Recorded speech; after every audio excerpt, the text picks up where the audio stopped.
perasaan saya pada hari ni, saya tak sangka dapat 7A ni. Cuba saya dapat 5A, 1B, 1C, 1 gagal. Saya terharu sangat. Syukur kepada hari ni lah. Sangat terkejut. Alhamdulillah. Bersyukur sangat pada Allah. Tak jangka. Tapi confidence level dia sangat tinggi. Dia positif sangat.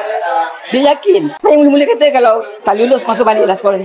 Sampai macam tu sekali. Boleh kongsikan cara Azwan belajar? Cara rahsia saya pandai cari kawan lah. Saya cari kawan yang memang semangat dalam belajar. Antara budak top dalam kelas saya dekat dengan dia, rapat dengan dia. Memang saling ajak lah. Tadi sama-sama, apa-apa pun sama-sama, buat aktiviti sama. Dekat situ saya dapatlah apa yang ilmu saya tak tahu dulu. Kalau saya bagikan masa, macam contohnya orang lagi banyak rehatkan diri, saya pulun macam tu. Orang pergi makan, saya kadang-kadang saya tahan berat diri, saya fokuskan dulu belajar. Pandai pilih kawan.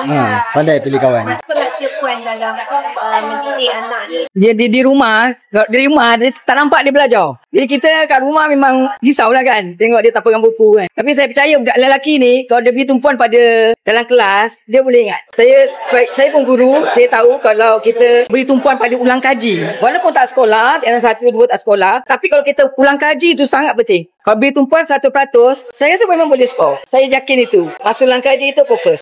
Terima kasih pada guru-guru lah yang bertegur lumer sebab dia ni fast track. Belajarnya setahun saja. Saya tahu memang susahnya nak pastikan anak murid kita berjaya.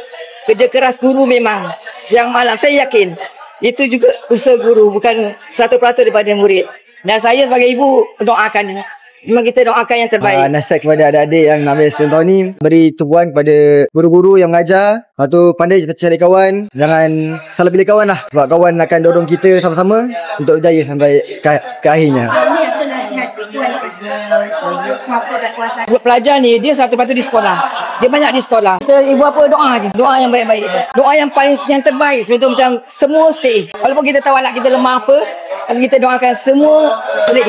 Harapan Puan kepada Tanwir? Dia satu sekolah yang menyediakan pelajar-pelajar kafir untuk ambil SPM. Kalau tidak saya tak tahu saya nak hantar di mana. Tapi dekat sini dia tahu keadaan pelajarnya tak belajar kan. Dia cari yang guru-guru yang baik untuk membantu murid. Terima kasih banyak pihak sekolah. Terutamanya tuan guru tu.